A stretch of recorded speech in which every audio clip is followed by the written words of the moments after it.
그래서 이제 이 강의가 시작된 어떤 계기가 이 삼위일체에 대한 것 때문에 이 강의가 시작된 거거든요. 근데 오늘 공교롭게도 오늘 그 6번째 시간에 삼위일체가 나왔습니다. 네, 삼위일체. 한번 시작해 볼게요. 삼위일체라는 말, 삼위일체를 비판하는 사람들이 상당히 많아요. 특별히 안 믿는 사람 중에서. 아니면 타종교라든가, 아니면 유대교라든가.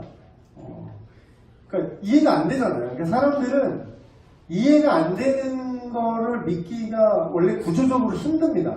이해가 돼도 안 하는데 나한테 이득이 안 되면 안 하는 판에 그냥 대놓고 이해가 안 되는 거잖아요. 삼위일체라는 개념 자체가.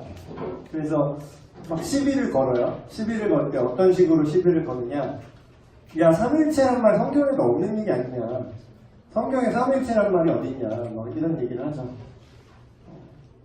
근데 이제 우리가 알 건 알아야 돼요. 근데 괜히 또 여러분이 또 묵해가지고 그런 사람들과 이제 대응하신다고 야, 성경에 삼위일체만 말 나오거든? 막 이러면 안 돼요. 성경에는 삼위일체란 용어 자체는 나오지 않습니다. 혹시 모르셨다면 지금 잘 배워두세요. 성경에 삼위일체라는 용어는 나오지 않아요. 그런데 삼위일체라는 용어는 나오지는 않는데 삼위일체라는 개념을 내포하고 있는 그런 성경의 여러 가지 표현들은 정말 많이 나오는 거죠. 근데 막 역으로 생각하면 이런 거예요. 그 용어가, 그 단어가 안 나왔다고 해서 그 내용이 없는 건 아니거든요. 예를 들면은 비슷한 예는 이런 게 있어요. 좀 다른 얘기일 수도 있는데 어떤 사람이 야, 성경에 공룡이란 말 없잖아. 성경에 공룡이란 단어가 안 나오니까 성경 거짓말 아니냐 이런 얘기를 하는 분이 있어요. 근데 공룡이라는 단어는 성경에 안 나오거든요. 근데 그게 당연하죠. 공룡이라는 단어가 훨씬 나중에 생겼거든요. 몇 세기에 생겼지? 역사 약해가지고 아무튼 성경에 쓰여진 게 한참 후에 중세쯤 생겼나?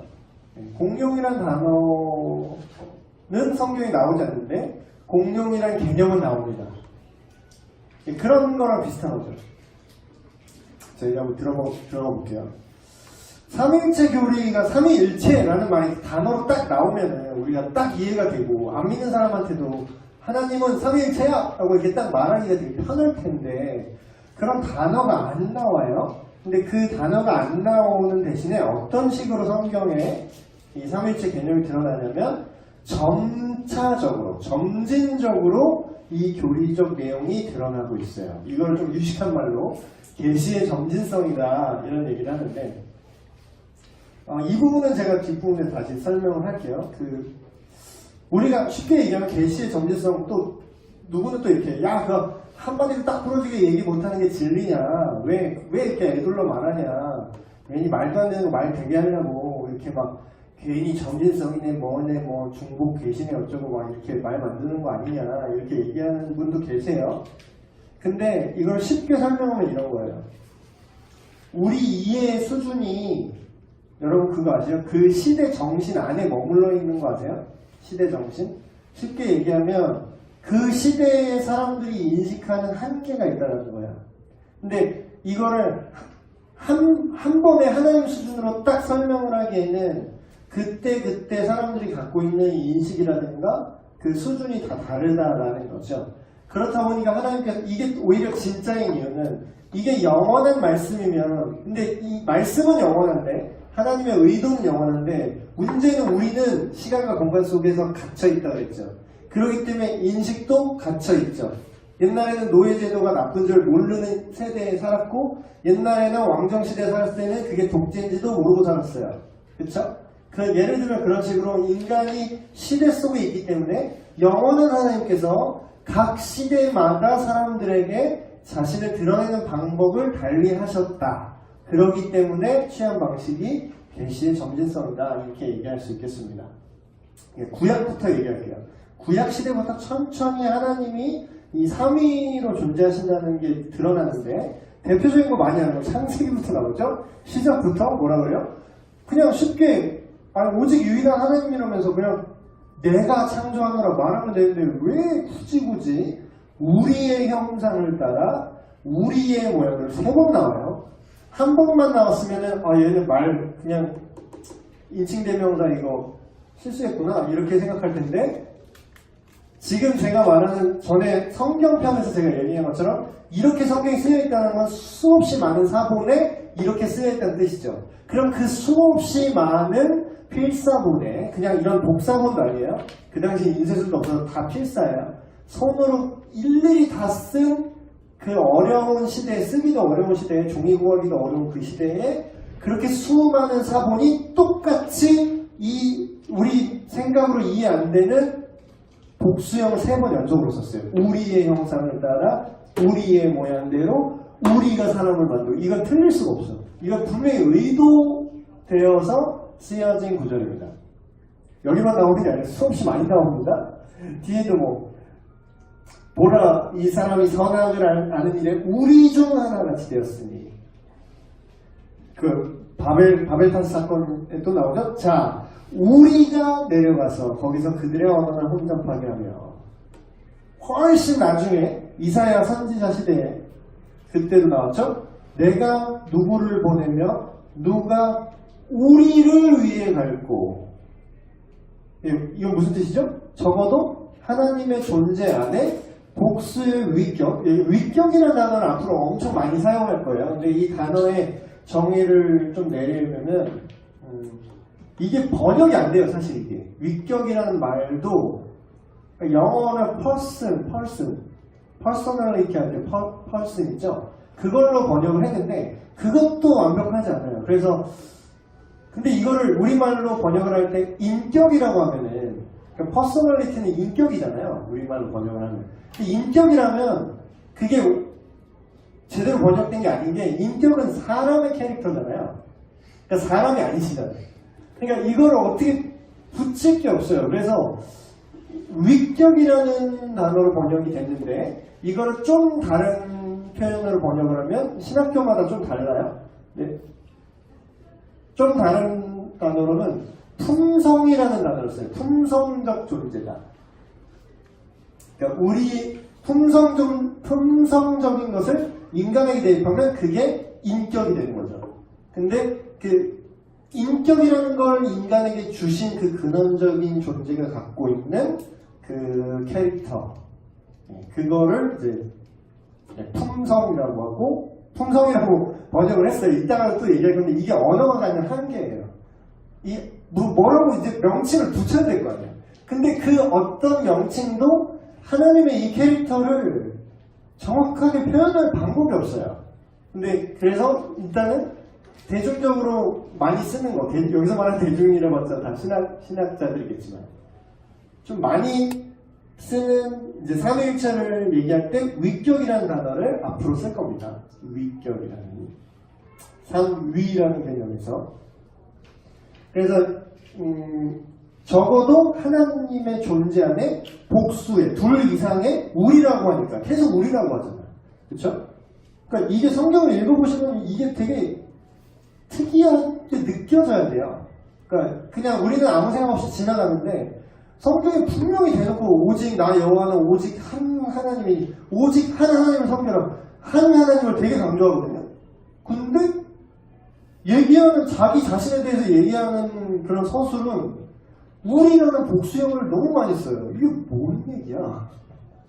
그쵸? 근데 이거를 인간이 어거지로 해석을 막 붙이는 시도들이 있었어요. 그 시도 중에 하나가 이런 거죠. 야, 삼위일체 그거 다 거짓말이야. 니네가 그냥 만들어낸 거잖아. 원래 야, 니네가 유대교가 오직 하나님 한 분 여호와 신앙인데 니네가 유대교 짝퉁으로 이렇게 파생돼 가면서 니네가 유대교와 차별되는 예수교를 만들려고 어거지도 없는 신을 세 개로 만들어서 그걸 하나라고 우기고 있어. 이런 식으로 이제 설명을 하기 위해서 항상 그럽니다. 모든 신학이나 과학은 다 그거예요. 답을 정해놓고 그 답을 맞추기 위해서 하는 것들이 너무나 많아요. 물론 진짜는 알아내보니까 이거더라 하고 도출이 돼야 되는데 그렇지 않고 아닐 거야 라고 답을 정해놓고 거기다가 이제 끼워 맞추는 것들이 너무나 많죠. 근데 이제 물론 그쪽에서는 우리가 끼워 맞췄다고 주장하는 게 문제인데 그들이 주장하는 거는 이거예요. 야, 삼위일체가 거짓말인 이유는 야, 이게 우리라는 말이 많이 나오는 이유는 이게 고대에 고대 문법의 특징이야. 고대 문법에 너무나 뛰어나고 너무나 높은 존재, 예를 들어 왕, 어떤 위대한 왕이나 이런 것들을 받을 때 그거를 단수의 단일의 존재지만 그 위대함을 표현하기 위해서 복수형으로 쓸 때가 있어. 그게 뭐냐? 장원복수라는 거야. 그래서 장원복수고 이거는 그러니까 3일체가 아닌 거야 라고 이제 장원복수 논란이라고 제가 써놨죠. 근데 이거를 또 신학자들이 방어를 했어요. 어떻게 방어를 했느냐? 야, 장원복수라는 표현이 문헌사를 보니까 찾아보니까 제일 먼저 나온 게 AD 4세기야. 성경 언제 얘기하는 거야? 성경이 언제, 이 구약 성경이 창세기 언제 쓰여졌어? 아무리 빨리 잡아도 족장시대 막 넘고 정말 뭐 진짜 빨리 잡으면 그 모세 더 빨리 잡아도 저 왕정시대로 가요. 그럼 뭐야? BC 뭐 몇 세기야? 그러니까 이게 말이 안 되죠? 그쵸? 그러니까 우기는 거잖아 이거는. 그래서 장원복수가 될 수 없고 이거는 정말 써있는 그대로 우리가 이해를 해야 된다. 이걸 뭐 그냥 종교쟁이가 한 얘기가 아니라 그냥 팩트로 밝혀낸 거예요. 다윗이 또 이렇게 얘기하는 구절이 나옵니다. 여호와께서 시편을 자세히 보세요. 시편 안에 삼일체 개념이 들어있는 게 상당히 많이 나옵니다. 제가 전에는 신학을 공부하기 전에 시편을 읽을 때는 그냥 이렇게 쑥쑥 그냥 지나갔거든요. 그 표현에만 집중하면서. 근데 이 주어와 목적어를 나중에 보게 되는데 되게 신기한 게 많이 나와요. 여호와께서 내 주에게 말씀하시기를. 이거는 시점이 달라요. 그러니까 잘 모르시는 분은 그냥 여호와가 내 주구나 이렇게 착각을 하는데 엄연히 말하는 대상으로서 두 존재예요. 지금 여호와랑 내 주는 다른 존재라고요. 지금 여호와께서 내 주에게 말씀하시기를 내가 내 원수들로 너의 발판이 되게 하기까지 너는 지금 다른 분리된 존재가 얘기하는 것처럼 말하잖아요. 그렇죠? 너는 내 오른쪽에 앉아 있으라 하셨도다. 이거를 시편 110편 1절 말씀인데 요거를 신약 성경의 관점으로 컨버팅을 하면 이렇게 됩니다. 성부 하나님께서 성자 하나님께 말씀하셨다. 너는 내 오른쪽에 앉아 있으라. 그래서 우리가 막 사도신경 고백할 때 뭐라 그러죠? 예수 그리스도가 부활하사 하나님 우편에 앉아 계시다가. 네. 그럼 뭐예요? 적어도 다윗 시대의 다윗도 한 하나님 안에 복수의 둘 이상의 위격이 존재한다는 사실을 이미 알고 있었다는 얘기예요. 지금 제가 뭐 그냥 닥치고 믿으세요 라고 맹신을 종용하는 게 아니라 지금 약간 수사관이 된 느낌으로 얘기를 하고 있어요. 지금 이게 정말 진짜가 아닌가 알아보자라는 그런 느낌으로 증거를 찾아가는 그런 탐정 같은 느낌으로 성경을 자세히 보자라는 거예요. 이렇게 말하고 있죠. 자, 구약시대에도 이렇게 나와있고 구약시대의 삼일체 개념도 분명히 이렇게 나와있죠. 신약시대에는 더 완전한 삼일체의 모습들이 더 분명하게 계시가 되기 시작합니다. 이거 예수님이 세례 받으시던 장면이죠. 예수께서 일단 예수님이 나와요. 세례를 받으시고 곧 물에서 올라오실 때 하늘이 열리고 하나님의 성령이 지금 벌써 두 존재가 나와요. 예수는 세례를 받으시고 성령이 지금 내려오시죠. 임하심을 보시더니 그 다음에 뭐예요? 하늘로부터 소리가 있어 말씀하시되 이는 내 사랑하는 아들이요 내 기뻐하는 아들이라 함은 곧 아버지 성부 하나님이 말씀하시죠. 자, 동시간대에 동일한 장소에서 서로 다른 우리가 볼 때 그래요. 일단 성경의 기록상으로는 뭔가 구분이 되는 세 존재가 동시에 등장한다는 거죠. 그리고 또 다른 우리가 이제 많이 아는 구절 지상 대명령이죠. 선교적인 명령이라고 볼 수 있는데 이때 예수님이 직접 말씀하신 거예요. 위에는 야 이거 그냥 요한이 그냥 썰 그냥 써놓은 거지. 요한복음이라고 썰 그냥 써놓은 거지. 뭐 마태가 그냥 쓴 거지. 이렇게 윗구절을 그렇게 우길 수 있다고 쳐도 밑에 마태복음 28장 29절 말씀은 예수님이 직접 얘기한 내용이에요. 너희는 가서 모든 민족으로 제자를 삼아 아버지와 아들과 성령의 이름으로 세례를 베풀고. 또 이상한 얘기 또 나와요. 우리가 이해가 안 되는 얘기. 왜 제가 많이 얘기했죠. 고대 사회에서 누구누구의 이름으로 너에게 명하노니 이렇게 말하는 거는 그 존재, 그 이름으로 불리는 그 존재의 본질과 정체성을 포함해서 그 존재의 의도를 담아서 얘기를 하는 거라고 얘기했죠.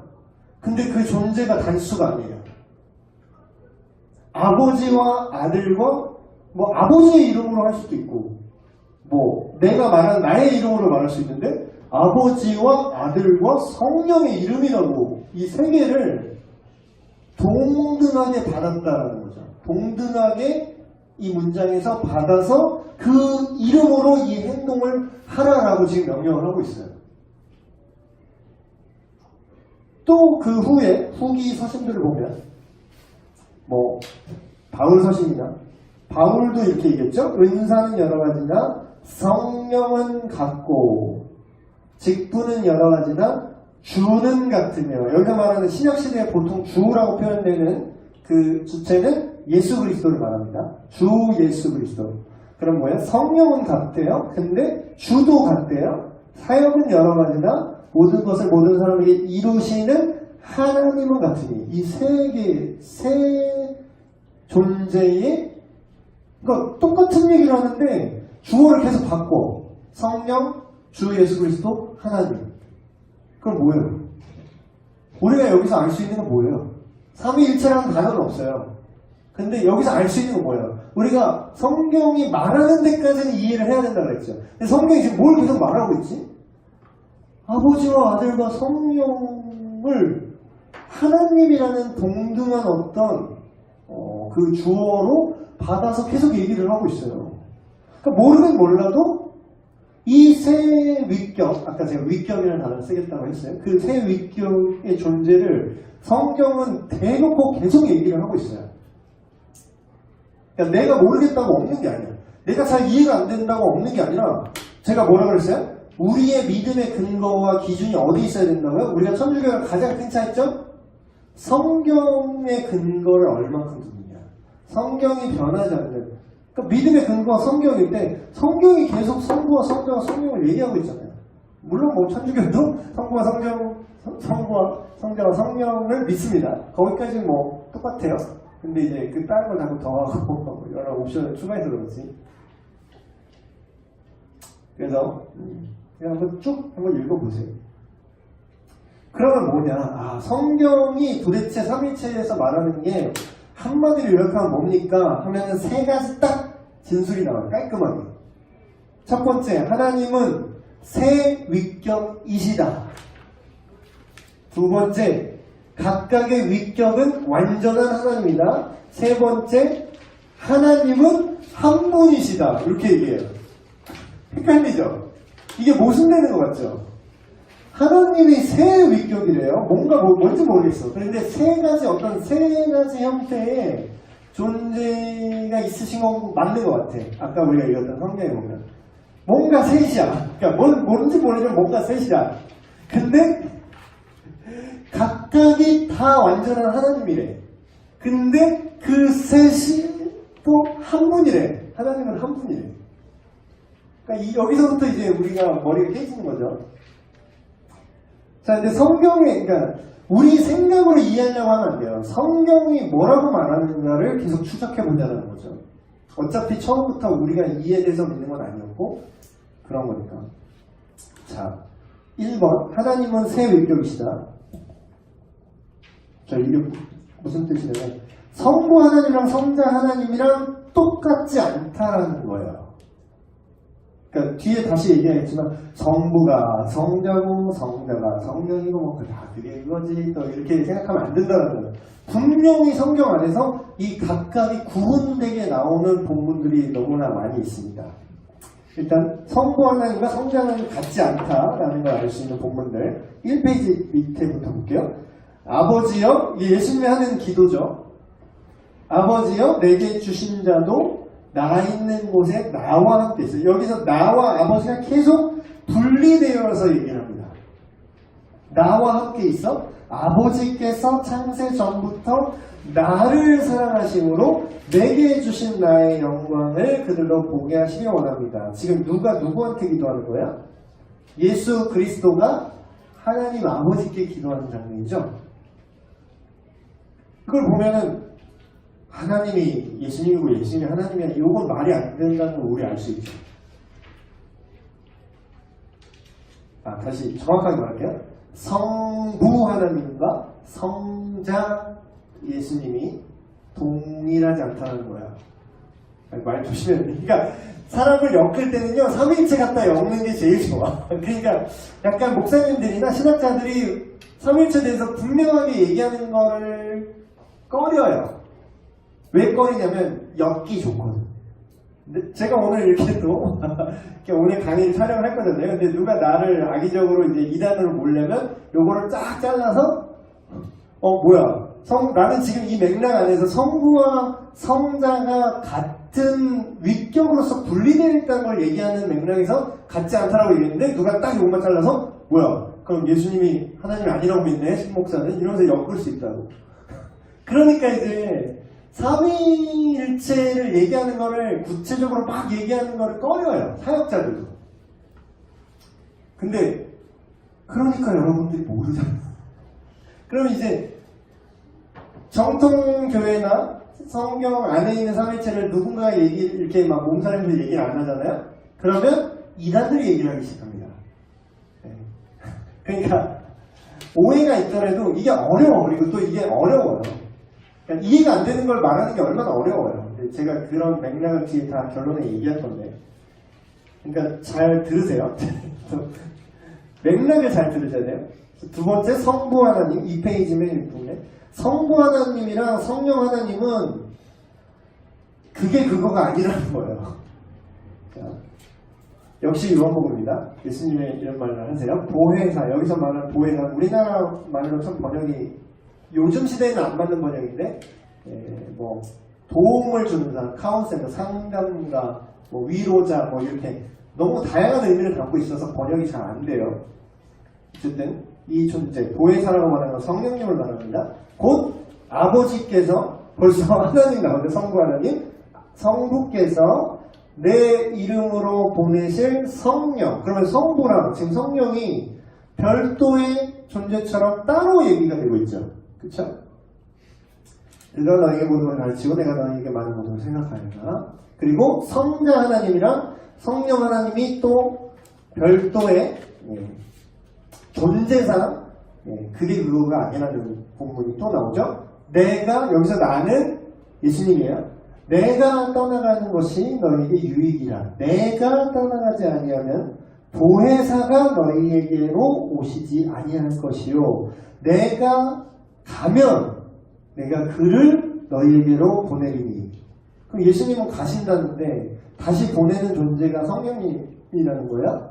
그러면 야, 성령이 예수님이고 예수님이 하나님, 예수님이 성부고 성부가 예수님이고 성부가 성령이야. 이거는 성경이 말하는 하나님이 아니라는 뜻이죠. 분명히 구분이 되고 있어요, 지금. 첫 번째, 각각의 하나님, 각각의 하나님이란다. 말 조심해야지. 하나님은 세 위격으로 존재하신다. 성경을 봤을 때. 두 번째, 각각의 위격은 완전한 하나님이시다. 1번만 얘기하면, 그래, 우리 셋이 합쳐서 하나님이구나. 셋이 퓨전해서 우리는 하나, 무슨 뭐 삼총사도 아니고 모두를 위한 하나, 하나를 위한 모두, 뭐 그런 식의 하나님의 존재가 아니에요. 첫 번째, 이거 너무 당연한 얘기죠. 성부 하나님은 하나님이시다. 성부는 하나님이시다. 창세기에 대놓고 나오죠. 그리고 신약에 있는 수많은 본문들, 아버지 하나님으로 묘사되는 하나님, 온 우주를 다스리시는 주권자로 묘사되는 엘로힘. 엘로힘은 또 다른 위격을 지칭하는 본문도 있는데 거의 전능한 하나님이다 이렇게 얘기할 때 성부 하나님을 지칭하죠. 그리고 성부 하나님은 그 기도를 받는 대상이에요. 이거는 여기 안 나와서 제가 사족을 달면 저도 이거 저를 가르쳐 주셨던 교수님한테 배웠던 건데 이런 거 유치부 애들이 물어보지 않아요? 아직 그걸 물어볼 정신이 없겠다. 초등부 정도는 물어볼 수 있는데 기도를 선생님 기도를 누구한테 하는 거예요? 하나님한테 하는 거예요? 예수님한테 하는 거예요? 성령님한테 하는 거예요? 성령은 얘기도 안 해갖고 성령은 보통 안 물어봐. 그러니까 하나님이랑 예수님이랑 보통 헷갈려요. 근데 이것도 문제지. 성령이 언급이 안 되고 있다는 겁니다. 주일학교 지금 현장에서. 근데 이게 제가 누누이 얘기하지만 이게 어렵잖아요. 어렵다고 느껴서 교리가 어렵기 때문에 애들한테 교리의 내용을 빼면 안 돼요. 교리의 내용을 빼면 안 되고요. 교리의 수준을 낮춰서 전달을 해야지. 이해를 할 수 있도록 쉽게 내려서 전달을 할 생각을 하셔야지. 이 본질적인 내용이 어려우니까 내용을 빼버려. 그럼 뭐예요? 그러니까 애들이 고등학생 되도록 성령을 몰라요. 그쵸? 그 문제예요. 네. 이제부터 우리 잘 해보자고요. 그러니까. 너무 이제 갈구는 분위기가 나왔어. 네, 죄송합니다. 네, 어디까지 얘기했죠? 네. 두 번째, 성자 예수 그리스도 또한 완전한 하나님이시다. 그 얘기 안 하고 그냥 넘어갔네. 그래서 누구한테 기도해야 되냐요? 이렇게 물어보잖아요. 그러니까 이게 제일 헷갈려요. 하나님한테 기도해요. 하나님 아버지하고 기도해야 돼요. 예수님의 이름으로 기도하니까 예수님 기도 받아주세요 하고 예수님한테 기도해야 되는 거예요. 얘가 삼위일체 개념이 없으니까 이게 기도의 대상을 그럼 정확히 누구한테 기도하는 거예요? 이런 헷갈림이 은근히 있어요. 보통 성부랑 성자랑 헷갈려. 누구한테 그러니까 근데 존재적으로 보면 어차피 새 위격이시지만 단일한 하나님이 맞으시기 때문에 그냥 뭉뚱그려서 얘기하면 우린 다 하나님께 기도하는 게 맞죠. 근데 이게 디테일하게 들어가면 헷갈릴 수 있다는 거죠. 근데 그 교수님이 저한테 뭐라고 했냐면 이렇게 딱 한 문장으로 끝내버렸어요. 네. 예수 그리스도의 이름으로 성령 안에서 하나님 아버지께 기도해라.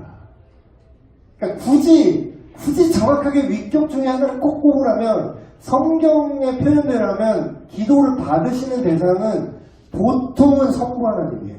왜냐하면 예수님도 주기도문을 예수님이 가르쳐주라. 기도를 어떻게 해야 됩니까? 라고 제자들이 물었을 때 예수님이 기도의 대상 받는 주어가 누구로 시작하죠? 하늘에 계신 우리 아버지. 그러니까 기도의 대상을 굳이 하나를 세 위격 중에서 하나를 타겟팅을 하자면 성경적인 맥락으로 봤을 때 성부께 기도하는 게 맞아요. 근데 우리가 그러면 정말 성부 하나님께만 기도하면 되는구나 라고 헷갈리는 부분이 뭐냐면 근데 예수 그리스도의 이름으로 기도하라고 해요. 내 이름으로 기도하라고 해요. 그리고 또 그 기도를 돕거나 기도하는 그 심령은 성령 안에서 기도하라는 표현이 또 나와요. 그러니까 계속 헷갈려. 삼위일체는 계속 헷갈릴 수밖에 없어요. 그래서 우리가 이거를 말을 만들면 계속 헷갈리는데 성경에 나온 표현 그대로 이해를 해야 돼요. 그래서 성경에 나온 표현 그대로 이해한 기도를 한 문장으로 교수님이 정리해 준 게 예수 그리스도의 이름으로 성령 안에서 하나님 아버지께 기도하라. 이걸로 끝나는 거죠. 그래서 이 개념을 여러분 헷갈리면 이 문장을 떠올려 보세요. 두 번째, 성자 예수 그리스도 또한 완전한 하나님이시다. 이 부분은 참 사람들이 그러니까 보통은 1번은 안 헷갈려요. 성부 하나님이 하나님이라는 거는 안 헷갈려. 너무 대놓고 많이 나와 있으니까 보통은 2, 3번에서 이제 애매하게 사람들이 다른 생각을 갖는 사람들이 이제 생겨요. 근데 성경을 보자고요. 우리 느낌이 아니라 요한복음 1장의 예수님에 대한 얘기. 그러니까 요한복음 1장은 대놓고 창세기 1장을 뭐랄까 오마주했다거나 요새 말로 하면 대놓고 창세기 1장을 오마주합니다. 예수님의 탄생에 대해서 태초로 동일하게 받고 시작을 하죠. 태초에 말씀이 계시니라 이 말씀이 하나님과 함께 계셨으니 여기서 하나님이랑 이 말씀을 분리해서 얘기하죠. 다른 존재라는 거예요. 여기서 하나님은 앞에 하나님은 성부를 말하는 거예요. 이 말씀이 하나님과 함께 계셨으니 이 말씀은 곧 하나님이시라. 그가 태초에 하나님과 함께 계셨고, 그러니까 여기서 이 말씀은 곧 하나님이라는 게 아까 얘기했던 분리가 안 되고 그냥 성부가 성자고 성자가 성부야 이런 뜻이 아니라는 거예요. 왜냐면 뒤에 또 분리해서 얘기하죠. 그가 태초에 하나님과 함께 계셨고 만물이 그로 말미암아 지은 바 되셨으니 지은 것이 하나도 그가 없이 된 것이 없느니라. 쭉 얘기하면 그 뒷부분 제가 분량이 부족해서 여기다 다 기록하지 않았는데 요한복음 1장을 쭉 이 뒤로 읽어보시면 이 말씀이 누구라고 나오냐면 예수 그리스도라고 나와요. 이 말씀이라고 말하는 존재가. 근데 그러면 다시 말하면 예수님은 존재적으로 하나님이시다라고 얘기하는 거예요. 그리고 또 증언들도 보면 요한복음 20장 28절 그 밑에 보면 부활하신 예수 그리스도를 만난 제자들 중에서 도마가 이제 의심을 했었잖아요. 근데 나중에 대놓고 이제 만났어요. 그래서 그 예수님의 부활하신 못 자국난 손에 손가락 집어넣어보고 창에 찔린 허리에 손가락 넣어본 다음에 하는 대답이죠. 도마가 대답하여 이르되 나의 주님이시요 나의 하나님이십니다. 자 보세요. 그 구약시대에 그 예언자나 어떤 신적 존재로 착각할 만한 그 천사들이 이제 나타나잖아요. 근데 자세히 보시면 천사들이 너무 인간을 뛰어넘는 존재이기 때문에 그냥 압도돼요. 천사가 나타났을 때. 그래서 막 경배를 하려고 해요. 그때 천사들이 뭐라고 하냐면 천사가 나는 경배를 받을 존재가 아니라고 분명히 선을 그어요. 경배는 하나님 한 분께만 경배를 하고 나에게 경배하지 말아라 이런 구절이 되게 많이 나와요. 구약에. 그럼 뭐예요? 성경 전체 구약 신약 통틀어서 경배를 받는 존재는 우상을 제외하고 경배를 합당하게 받아도 되는 것처럼 여겨지고 그렇게 받는 존재는 다 하나님이라는 거예요. 근데 뭐라 그래요? 이게 경배하는 거잖아요. 신앙을 고백하잖아요. 도마가 예수님을 보고서 뭐라 그래요? 나의 하나님이라고 해요. 근데 이거는 구약의 개념으로 말하면 유대교였으면 이 돌맞을 신성모독이에요. 인간은 어떻게 하나님이라고 하냐. 근데 요한이 이 말을 동의를 했기 때문에 요한복음에 이 내용을 썼겠죠. 예수님이 하나님이라는 이 고백에. 그리고 더더군다나 예수 그리스도 자체도 그 얘기를 본인이 직접 들었잖아요. 근데 아니면 아니라고 얘기를 하셔야 되는데 그거를 받으셔 경배를. 그래 맞다. 그럼 뭐예요? 예수님이 완전한 하나님이라는 게 성경 안에서 인증이 되는 거예요 지금. 세 번째, 성령 또한 완전한 하나님이다. 아까 제가 얘기했죠? 지상 대명령, 마지막 예수님 부활하신 예수님의 명령이 그 아버지와 아들과 성령의 이름으로 세례를 베풀라고 명령을 내리실 때 아버지와 아들이 신성한 게 인증됐다면 성령을 동급으로 지금 받고 있다니까요.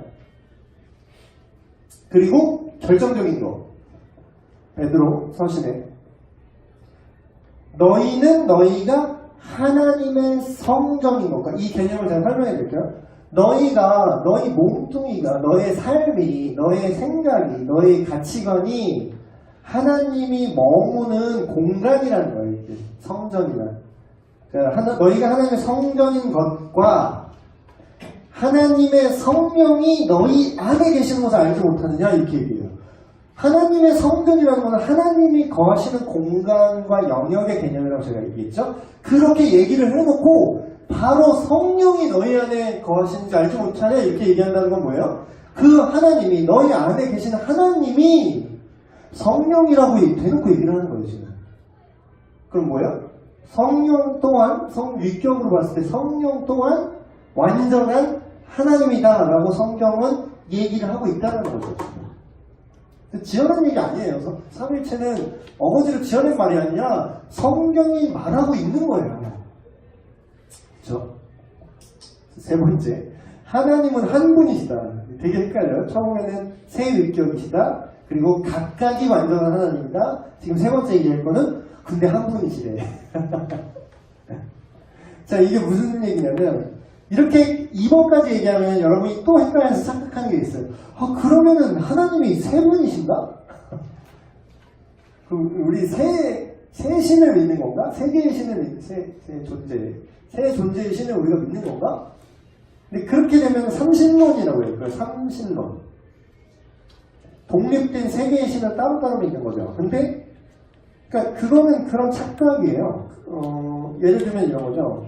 하나님의 삼위일체나 그러니까 우리가 아까도 제가 얘기했지만 뭐 삼총사도 아니고 뭐 원포원 모두를 위한 하나를 위한 모두 그런 개념이 아니라니까요. 그러니까 너무 친한 세 명이 뭉쳐서 우리는 하나다 이런 수준의 얘기가 아니에요. 존재적으로 하나라는 얘기야. 그러니까 그거를 인간은 흉내낼 수가 없어요. 이 존재적으로 하나가 될 수가 없으니까.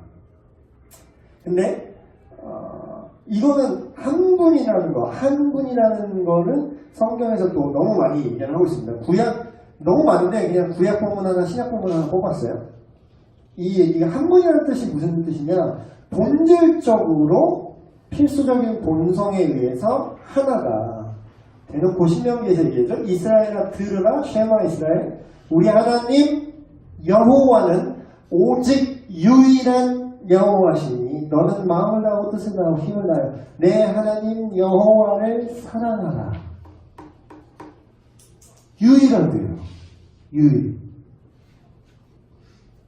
구약 본문은 뭐 그냥 원래 유대교는 유일신앙이니까 유대교에서 파생된 기독교니까 니네만 이상하게 이단돼가지고 30냈지 우리는 어차피 하나님이었어요. 이걸 또 유식한 말로 단일신론이라고 하는데 모노이즘인가 뭔가 그래요. 단일신론. 근데 그것도 아닌 게 신약 본문도 이 하나를 또 인정을 하고 있어요. 로마서 3장 30절에 하나님은 만약에 신약 본문에서 삼위일체가 되게 강조됐죠. 삼위가 강조됐잖아요. 각각의 분할되는 것들을 되게 강조해서 얘기를 했다면 그러면 삼신론 아닌가라고 얘기할 수 있는데 바울이 뭐라 그래요? 하나님은 한 분이시다 라고 구약의 그 내용을 연속성을 갖고 그대로 얘기해요. 그리고 야고보서를 쓴 야고보도 이런 얘기를 합니다. 네가 하나님은 한 분이신 줄을 믿느냐? 잘하다가 귀신들도 믿고 떠드냐? 이건 뭐 다른 행위 없는 믿음에 대해서 얘기하는 그 맥락 속에서 얘기한 거지만 이 말의 전제는 뭘 깔고 있는 거예요? 하나님은 한 분이라고 전제를 깔고 이미 알고 있는 거예요. 이 사람들도. 그래서 더 헷갈리죠 우리. 분명히 나뉘는 세 품성적 존재로 나뉘는 것처럼 얘기를 하는데 근데 또 한 하나님으로 알고 있단 말이죠. 동일한 신약 저자들조차. 그래서 이거를 헷갈리니까 막 이걸 설명하려고 막 비유를 들기 시작합니다. 막 비유를 들어요. 근데 저도 이제 비유를 좀 들었는데 사실 우리가 알아야 될 게 그 어떤 비유도 완벽하게 이걸 설명하지 못해요. 그러니까 오히려 어설프게 좀 너무 잘못된 비유를 들면요. 이 삼위일체를 완전히 잘못 이해할 수가 있습니다. 그러니까 이단이 괜히 나오는 게 아니에요. 근데 이제 그런 말 있죠. 인간의 언어가 가는 한계가 있어요, 여러분. 그 말을 못하면 인식 능력도 인지 능력이라고 하죠. 말을 못하면요, 사람이 언어 구사를 안 하잖아요, 못 하잖아요. 그러면 인지 능력도 떨어집니다. 그 얘기는 뭐예요? 언어가 담고 있어야 우리가 인지할 수 있다는 거죠. 근데 우리가 막 수많은 찬양에 하나님에 대해서 이런 말을 많이 해요. 형용할 수 없는 분이다. 그러니까 묘사가 불가능해. 형용하다, 형용사라고 하죠. 뭘 이렇게 묘사하는 거. 근데 형용할 수 없는 존재예요. 그리고 또 말로 다 할 수 없다. 뭐 이런 표현을 써요. 뭐, 예. indescribable, 뭐, 설명이 불가능하다. 근데 설명할 수 없는 걸 설명하다 보니까 비유를 들어야 되는데, 비유는 어느 하나님의 한 측면을 설명할 수 있지만, 그 어느 한 비유가 전체 하나님을 다 설명이 불가능해요. 잘못 설명하는 예는 뒤에 제대로 따로 또 구체적으로 또 얘기를 하겠습니다. 5번.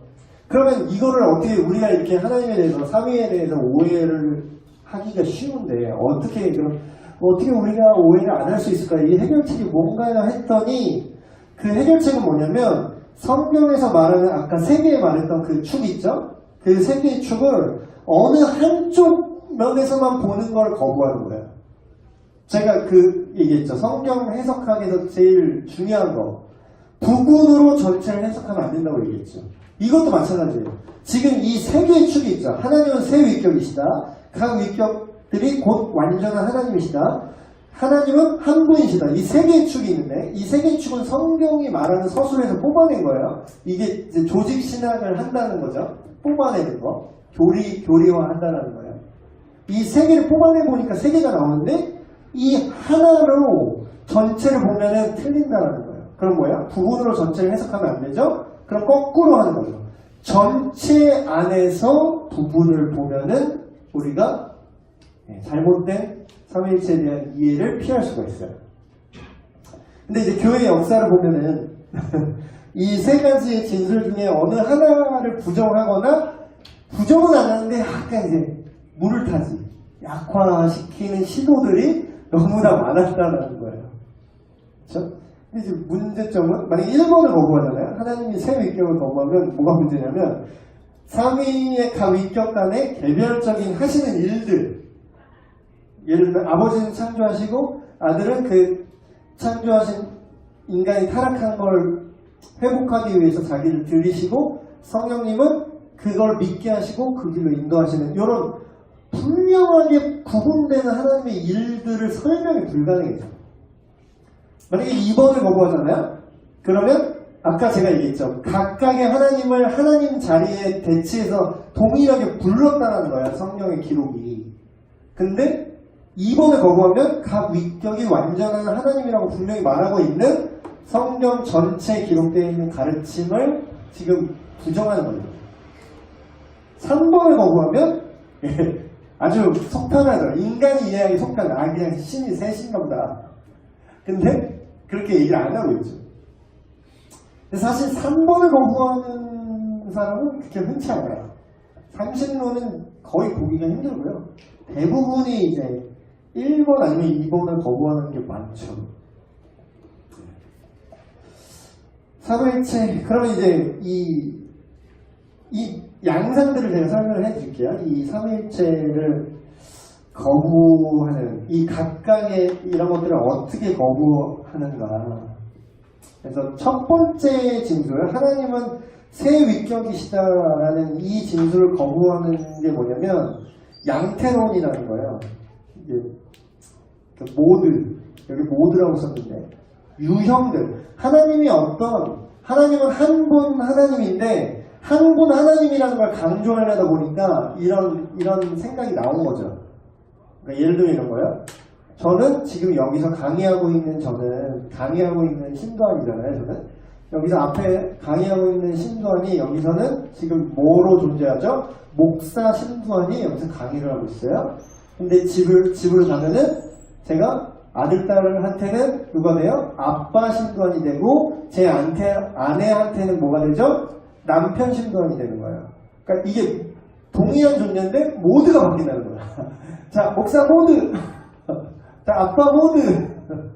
그러니까 이게 모달리지 뭐 이렇게 얘기하는데 이렇게 얘기하면 오직 한 분 하나님이다라는 거를 인간이 이해하기는 편할지 몰라도 뭐가 깨지죠? 아까 읽었던 그 구절이 해석이 안 돼. 예수께서 세례를 받으실 때 물 위에서 올라오시는데 하늘이 열리고 하나님의 성령이 비둘기같이 내려오는데 그 위에 하늘로부터 성부 하나님이 내 사랑하는 아비여 내 기뻐하는, 이게 말이 안 되잖아. 이 세 존재가 모두로 이걸 얘기하려면요, 목사 신도안이 여기 따로 있어야 되고, 아버지 신도안이 따로 있어야 되고, 남편 신도안이 따로 있어야 돼요. 이게 말이 되려면. 근데 그게 모두로 얘기하면, 양상으로 얘기하면, 양태로 얘기하려면 이게 불가능하죠, 설명이. 성경은 이걸로 해석이 안 돼요. 그래서 이게 가장 삼위일체에 대해서 많이 오해하고, 그러니까 실수는 할 수 있어요. 실수. 잘 몰라서 실수는 할 수 있는데 이걸 우기면 안 돼요. 이걸 우기면서 이걸 교리화하는 순간 뭐가 된다고요? 네, 이단이 됩니다. 그러니까 내가 잘못 말했다 이러면 인정하면 돼요.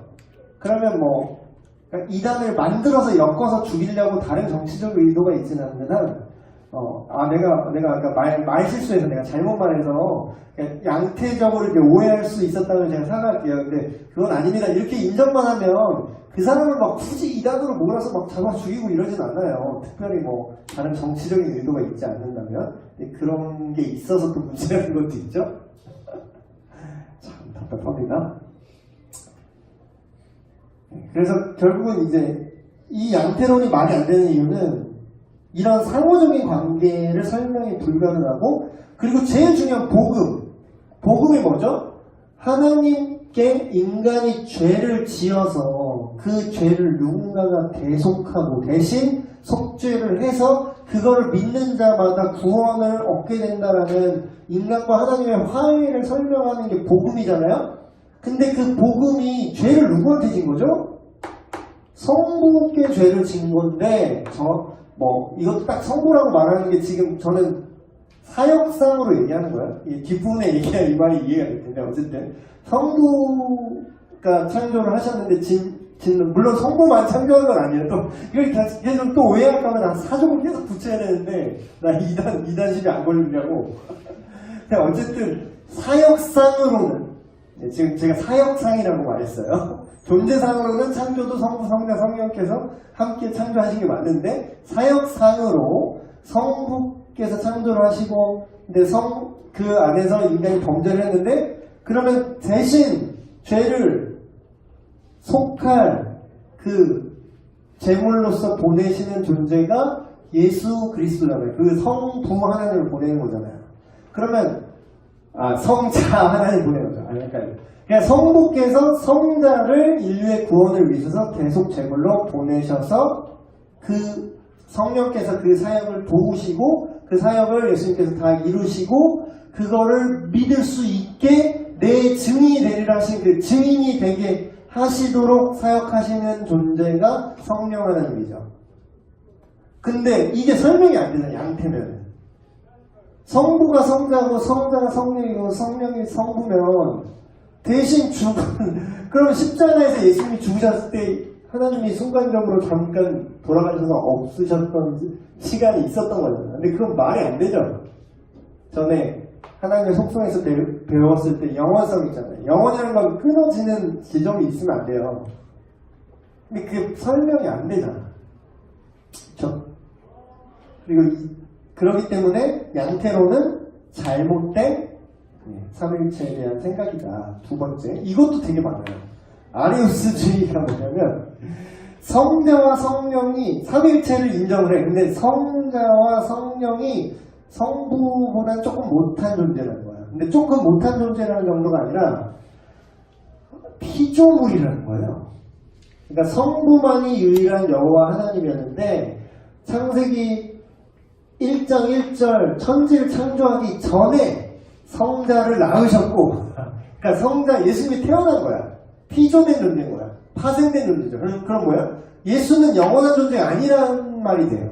영원하다는 거는 태어난 적이 없어야 영원한 거예요. 태어난 적이 있다는 건 뭐예요? 없다가 생겼다는 거지. 그게 아무리 오래전에 생긴 거더라도, 창조 전에 생겼더라도. 근데 아리우스주의가 미묘하게 예수님은 피조물이다. 그러나 뛰어나신 피조물이다. 이런 식으로 이렇게 물타기가 된 거죠. 그리고 성령도 나중에 하나님으로부터 만들어진 뭐 이런 식으로. 근데 이제 이게 헷갈렸을 것 같긴 해요. 근데 이제 아리우스가 헷갈렸던 구절이 이거예요. 그는 보이지 아니하는 하나님의 형상이시요 모든 피조물보다 먼저 나신이시니. 그래서 골로새서 본문에 보면 예수님에 대해서 언급할 때 먼저 나시니라는 이 말을 오해를 한 것 같아요. 근데 이제 우리 인간이 생각할 때 먼저 태어났다라는 거는 이제 없다가 생겼다라는 느낌을 받잖아요. 근데 이제 이 먼저 나신이라는 이 원래 의미의 포인트가 어디냐면요. 지금 아리우스는 나신이의 포인트를 맞췄잖아요. 근데 이 본문에는 나신이의 포인트가 있는 게 아니라 먼저의 포인트가 있고, 나신이는 어떤 느낌으로 쓴 거냐면요. 이때 당시 맥락으로 장자권을 표현하는, 지금 뭐 지면상에 한계가 있어서 이 원어적인 제가 그거를 다 서술하진 않았어요. 그것까지 쓰면 이제 너무 이제 그렇죠. 성서 신학으로 깊게 들어가야 돼서. 그래서 어쨌든 여러분이 알아듣기 쉽게 그냥 요약하면은 먼저 나신이라는 의미는 장자권을 강조하는 거예요. 그러니까 다시 말하면 그분의 독특성을 얘기한다는 거에 포인트가 있는 거죠. 그래서 나신이의 포인트가 있는 게 아니라 먼저의 포인트가 있다. 그리고 또 오해했던 게 독생하신, 하나님의 독생하신 아들, 독생자라는 표현 많이 쓰죠. 근데 여기서 이제 독생자라는 표현이 아들이잖아. 그러니까 아들이라면 결국 태어난 거 아니야? 이런 오해를 불러일으키는 거죠. 근데 이것도 독생자도요, 없다가 출생했다라는 개념이 아니라 유일하다는 거에 포인트가 있는 거예요. 유일한 아들이에요. 유일한. 그러니까 태어난 아들이라는 의미의 강조점이 있는 게 아니라 유일무이한 신적인 존재라는 표현이 있는 거죠. 그러니까 이거를 좀 더 사족을 첨부하면은, 그러니까 독생자라는 표현만 보면은 우리가 오해할 수 있는데, 다른 표현을, 다른 각도로 예수님을 말하는 게 이거를 보충해줘요. 그러니까 보통 신약에서 예수님을 언급할 때 이 표현을 많이 쓰죠. 인자는, 이런 표현 되게 많이 써요. 인자가 자기 스스로를 지칭하실 때. 근데 이제 우리는 그걸 있는 그대로 해석해서 인자가 써노가시라는 뜻이거든요. 그러면 사람의 아들이라는 뜻이에요. 그냥 있는 그대로 직역하면. 근데 우리가 그런 직역해서 그러면 예수님이 인간이라는 뜻이구나 이렇게 이해하는데, 이 인자라는 표현은 우리가 이 당시 사람이 아니니까 이걸 오해하는 건데, 이 당시 예수님 시대의 사람은 인자라는 표현을 쓰면요 일종의 수거 같은 거예요. 인자라고 하면은 인간의 아들로 이해하는 게 아니라 그 다니엘서에 나왔던 사람의 아들과 같은 이가 있는데 그는 영원한 존재고 영원한 나라를 다스리시는 철장으로 모두를 심판하시고 하나님 나라를 상속하시는 그 메시아를 말할 때 인자라고 써요. 그러니까 예수님 시대에 인자라고 말하면 성경 좀 아는 사람은 메시아구나 라고 이해를 한단 말이에요. 그렇죠?